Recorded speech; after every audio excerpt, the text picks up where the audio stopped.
Gracias, Mario. Bueno, gracias, Mario. Buenas tardes a todos. Bueno, viernes, 3 de la tarde, 3:30. Cuesta mantener la atención, a algunos más que a otros nos cuesta. Bueno, vamos a tratar de ser dinámicos, rápidos y reducir un poquito el tiempo en aras de irnos. Vamos a ver aquí dos herramientas para obtener el máximo provecho posible, que es lo que obviamente todos queremos siempre cuando tenemos un proyecto. En este caso estamos hablando de un pad de lixiviación. Dos herramientas para obtener el máximo provecho posible de nuestro pad de lixiviación. Una de las herramientas... ¿Cómo funciona? Ahí. Bueno, la primera de las herramientas, ayer comentó algo mi colega Marcos, apunta a lo que es detección geoeléctrica de fugas en membranas sintéticas. Primero un comentario, ya llevamos casi 2 millones de metros cuadrados relevados, utilizando tecnologías que involucran voltajes desde 12 voltios hasta 30.000 voltios. Nuestra prioridad siempre es la seguridad y, tocando madera, hasta ahora, por suerte, venimos sin ningún tipo de accidente, ni incidente, ni pérdida de tiempo. Ayer Mario Hernández, en su charla muy interesante, una de las cosas que manifestaba era tenemos que hablar siempre con la verdad, de entrada. Entonces, si hablamos de membranas sintéticas, tenemos que decir que lo de impermeable es un concepto utópico, lo que hay son materiales de mayor o menor permeabilidad, pero 100% impermeable, cero fugas, por lo menos hasta ahora, nosotros no hemos conocido. Las estadísticas que manejamos de información de datos propios y de datos de empresas colegas nos están hablando de un promedio de 8 fugas por hectárea. Hay un montón de números ahí en la tabla y papers escritos, no me voy a detener en cada uno de los números, pero quiero rescatar dos números allí. El primero es ese que acabo de decir, 8 fugas por hectárea, eso es en promedio, de más de 40 proyectos. El segundo es la desviación estándar, no los voy a aburrir con términos de estadística, pero la desviación estándar es de 790. ¿Eso qué significa? Que hay una extrema variabilidad en la cantidad de fugas por hectárea de un sitio a otro. ¿A qué se debe esto? Bueno, se debe a materiales, procesos, procedimientos, calidad o no calidad, velocidad de ejecución, un sinnúmero de factores. Con lo cual, digamos, no da lo mismo hacer el trabajo de cualquier manera, no da lo mismo hacerlo con o sin controles propios y controles tercerizados de calidad, no da lo mismo hacer o no hacer detección de fugas.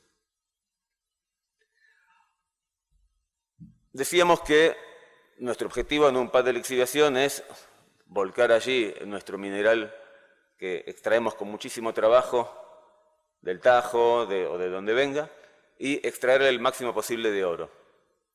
Y prestamos un montón de atención a todas las etapas de diseño, las etapas de construcción, movimiento de suelos, compactación, humectación, nivelación, topografía, despliegue del liner, transporte del liner, instalación del liner. Y eso es el CQA tradicional. Y cuando termina el liner, está hermoso, precioso, bueno, vienen a la noche los muchachos con el camión, volcan el overliner.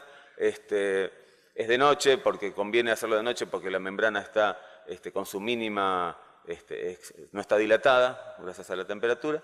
Y bueno, después se hacen unas calicatas aquí y allá, da todo aparentemente bien, nos quedamos todos contentos y seguimos. Empezamos a cargar el pad. Y de ahí le metemos la primera carga, 10, 20, 30, 100, 150, 180, en algún caso un poquito más. Pero ¿qué pasa? También lo decía ayer Marcos. En esa operación del overliner es donde se producen más del 70% de las roturas en las gemembranas. Y vamos a ver acá esto apoyado en 2 o 3 casos de proyectos que nos tocó ejecutar. El primer proyecto es un pad de lixiviación, un poquito más de 10 hectáreas. Había una restricción de tiempo porque obviamente la mina quiere el pad ya, liberado ya, para empezar a lixiviar, para empezar a producir. Cordillera de los Andes, condiciones similares a las que podemos tener en cualquier proyecto de Argentina, altura, puna, viento, clima, digamos, todo similar. ¿Y qué encontramos? Hicimos el relevamiento un poquito menos del plazo, lo entregamos 3 días antes, y encontramos roturas desde 8 milímetros, bueno, no es nada, es chiquitito, no pasa nada, bueno, más o menos hay que ver, porque cuando le pongamos 200 metros de mineral, ahí puede pasar algo, hasta 2 metros de largo.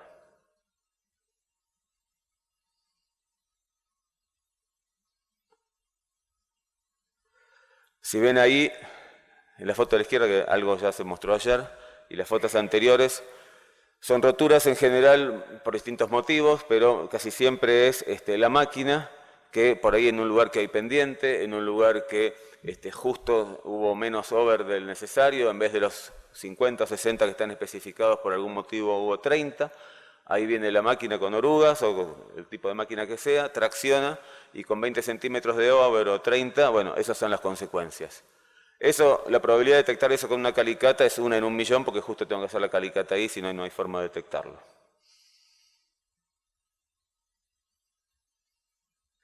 Segundo proyecto, también un pad de lixiviación, en este caso un poquito más grande, 15 hectáreas, también en condiciones similares a las de cualquier proyecto de Argentina. Bueno, ahí tenemos algunos datos, no voy a leerles los, pero digamos condiciones de topografía, condiciones de pendientes normales, membranas de polietileno, en algún caso de alta, en otro caso de baja densidad, 1,5 milímetros, 2 milímetros. Y en este caso, bueno, un poquito más, 16 hectáreas. ¿Qué fue lo primero que encontramos? Siempre estamos hablando que lo encontramos debajo de medio metro de overliner, ¿no es cierto? Un tajito de 3 milímetros, hay una cortapluma suiza para tener una idea. Bueno, ustedes dirán, eso no es nada, es cierto, no es nada. De vuelta, con una carga de 150 o 200 metros de over, bueno, vamos a ver si no es nada, ¿no? Si no se agranda. Y a su vez, además de la rotura, se ven algunos pequeños punzonamientos, no sé si se alcanza a ver en la imagen, que, digamos, en el futuro pueden conducir a roturas mayores. La foto esta es también para darles una idea de la precisión y la posibilidad que tengo de detectar como si fuera Clark Kent viendo a través del overliner. Acá encontramos toda una zona con pequeñas roturas, ven toda la geomembrana está con punzonamientos leves a moderados y pequeñas roturas que no se ven a simple vista pero que se detectan con el sistema geoeléctrico. Estoy pasando, no estoy leyendo los datos, pero bueno, la inversión realizada por el cliente la tienen ahí, y los ahorros son en no haber tenido fugas, no haber tenido problemas, digamos, si tengo una fuga, además del mineral, el oro que yo quería recuperar, lo estoy perdiendo. Cada agujero es oro que se me está yendo. Y además de eso estoy contaminando, estoy poniéndome en riesgo, puedo tener alarmas, porque sale cianuro en pozos de monitoreo aguas abajo, puedo tener problemas con la autoridad, puedo tener juicios, un sinnúmero de problemas que ya los conocemos. Otra de las cosas que detectamos, por ejemplo, habíamos visto antes uno de 3, 4, 5 milímetros, bueno, el de abajo a la derecha, no sé si ven un objeto negro, este tiene un láser, ¿no? Tiene un láser.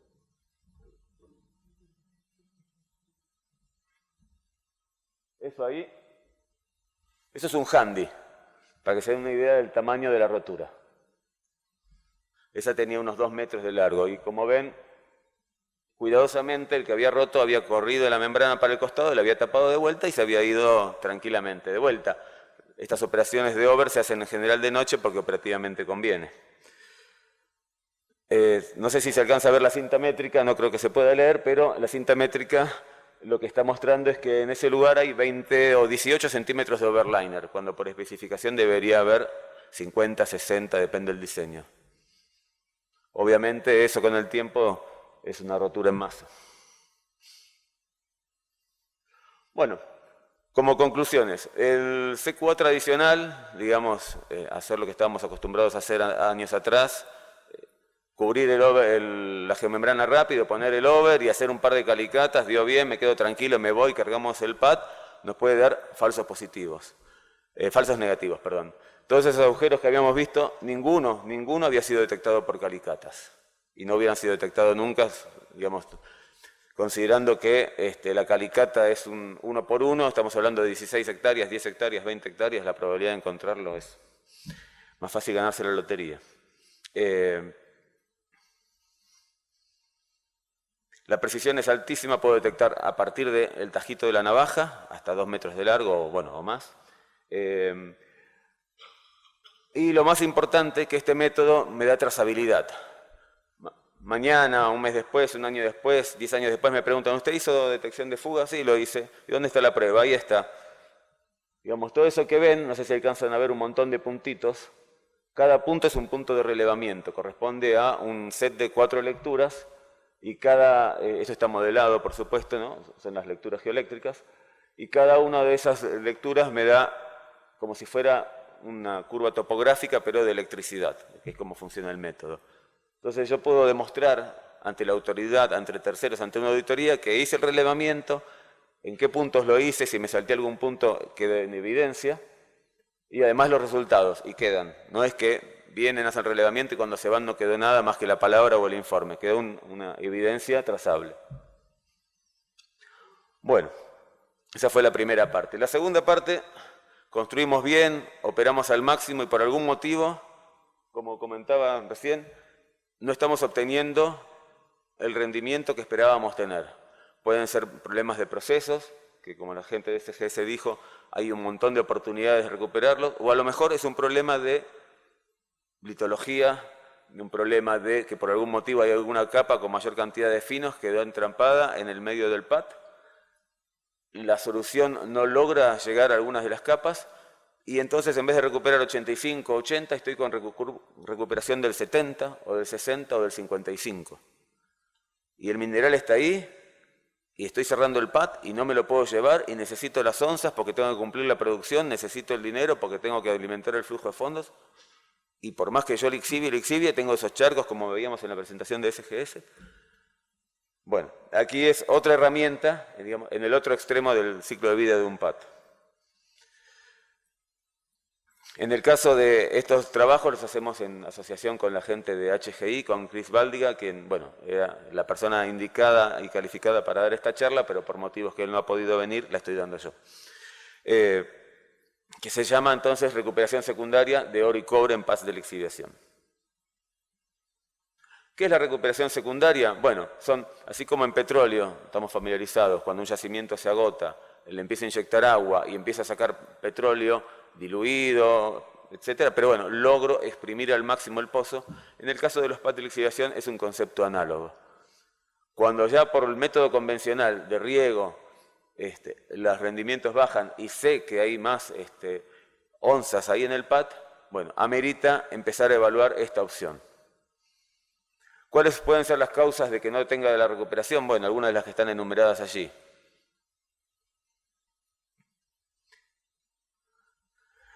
¿Cuáles son las etapas? Por ejemplo, empiezo con un estudio geoeléctrico, entonces busco determinar a través de geoeléctrica si hay algún horizonte de mis 10, 20 o las capas que tenga en función de la altura y de la altura total, que no haya sido correctamente irrigado. Si no fue correctamente irrigado va a tener una humedad distinta, va a tener una conductividad distinta y eso lo detecto con un estudio geoeléctrico en primera instancia. Entonces lo que estamos buscando es, por ejemplo, en este caso tenemos un material que tiene mucha menos humectación, por lo tanto me arroja un resultado distinto en el estudio geoeléctrico y lo asocio entonces, estos son estudios indirectos, ¿no? Por supuesto hay que tener en cuenta siempre hay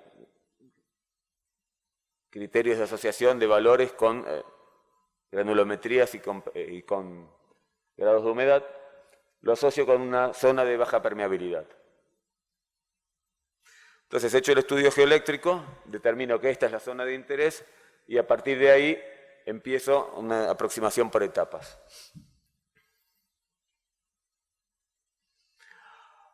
Bueno, las etapas, como les decía, es el estudio geoeléctrico, después se hace alguna prueba piloto y después se pasa a escala completa. Este tipo de estudios se viene realizando desde el año 2007 en Estados Unidos, en México, en Chile, en Argentina ya estamos también empezando a trabajar en el tema y en general los resultados han sido de buenos a muy buenos. Los pasos entonces que tenemos, la caracterización, que ya vimos antes, la inyección a escala piloto, donde voy a tomar una pequeña porción del pad y voy a empezar a hacer ensayos de inyección y de resultados, tanto resultados en el pad como resultados en la planta, en la pileta de solución rica y en la planta. Obviamente hay un montón de factores a tener en cuenta. Uno de los factores más críticos es la estabilidad de los taludes. Parece que hay que hacer un montón de estudios geotécnicos antes de lanzarme a hacer este tipo de operaciones. Digamos, no en todos los pads se puede hacer, no en todas las zonas del pad se puede hacer. Obviamente, cuanto más me aproximo al talud, mayor es el riesgo del deslizamiento. Por lo tanto, hay zonas que, digamos, de peligro en las cuales me tengo que abstener de hacer cualquier tipo de inyección de fluido porque le voy a cambiar las características geotécnicas. Una vez que tengo todos mis parámetros y mi prueba piloto, bueno, ahí sí paso a escala completa y ahí estamos hablando, en vez de hacer 2, 3, 4 pozos, estamos hablando de hacer hasta 300 pozos. Bueno, entonces esta es la etapa de caracterización. Acá vemos varios ejemplos donde en función de los estudios geoeléctricos, la modelación me indica cuáles son las zonas de interés. Muchas veces la misma gente, por supuesto, de procesos de la mina sabe que en la capa tal tuvo menos recuperación. Entonces, en general saben cuál es el horizonte o el target. Pero esto, digamos, hace a las veces de confirmación y de priorización de zonas donde me interesa ir a recuperar.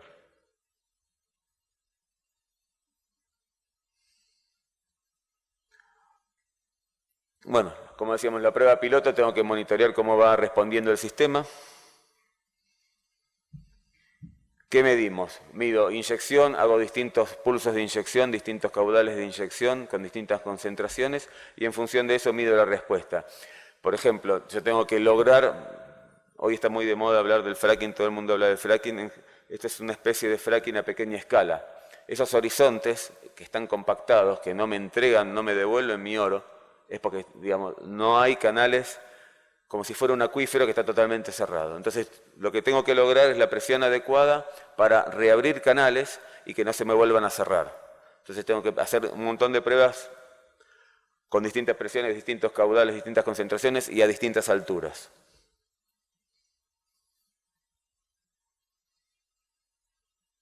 Ajá. ¿Me darías, por favor, el play ahí para el video este? Acá está una pequeña simulación.